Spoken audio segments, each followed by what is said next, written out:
So James Bond, let's talk about it. They're searching for a new James Bond for the next super spy. It is officially underway. Yes. Producer Chris in the control room now with the details. What's up, Chris? Good morning, Wisdom. So, Sherri, I know you're new to Good Day D.C, but we have been following this drama for a really long time. And if we're lucky, Wisdom Martin might even do his British accent for us. His impersonation of that suave super spy. But like you mentioned, the search for the next actor to fill the super spy shoes is officially underway. But it's not as easy to fill those shoes as you might think. And one of the reasons why, it is a major commitment. The producer of the franchise said the next actor to play Bond should be willing to commit to the series for at least 10 to 12 years. Wow.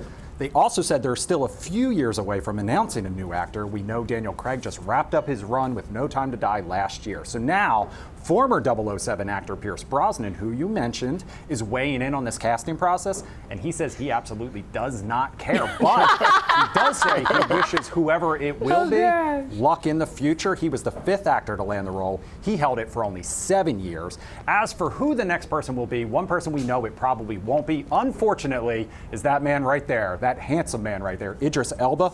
In a recent interview, he said, "I don't think that playing Bond will satisfy some of my personal goals, but he does admit that taking on the role would satisfy the nation. It would satisfy a lot of us here on Good Day D.C. as well." However, that 10 to 12 year commitment at this point in his career, it's not happening. Yeah.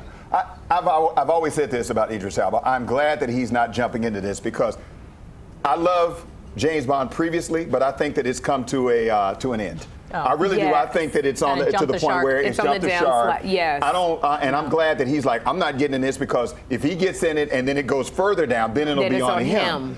So let somebody else deal with this and see what happens with it. I like Tom Hiddleston. Oh, Tom Hiddleston. I think that was a good call. Not Thor, No, but Loki, Thor's brother in the Avengers. So I like him. And I didn't know about that commitment. Yeah. So if you tell me, then I would say, Idris, don't do it. It's too much of a commitment, and he has too many things going on. Right. But I still love Reggae Jean Page from Bridgerton to be it. I mean, I haven't seen Reggae anywhere. I'm about to tell him, go back to Bridgerton where we can see you. So I think, what was that movie he was in? I just saw him in a movie. What movie?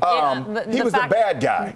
The Gray Man. The Gray Man. The Gray Man on Netflix. He was the bad guy in there, and I don't know, Sherri. He would be the perfect James Bond. He's young enough. Go ahead and give the commitment. And he's available. He's been signed up for 10 years. He's not doing anything. Right. He's available for the next 10 years. But no, Idris, I would say no. Absolutely, I support that. Right. Oh, yeah. And Daniel, if you need some consoling because your time is done, we're available. But what about regular people like Wisdom? You ever thought about like sending in like an audition tape? Say Bond, James Bond, do it. You know, Sherri, I have considered a role as Bond, James Bond, but I don't know if that would be good enough for me because I don't want to kill the franchise either.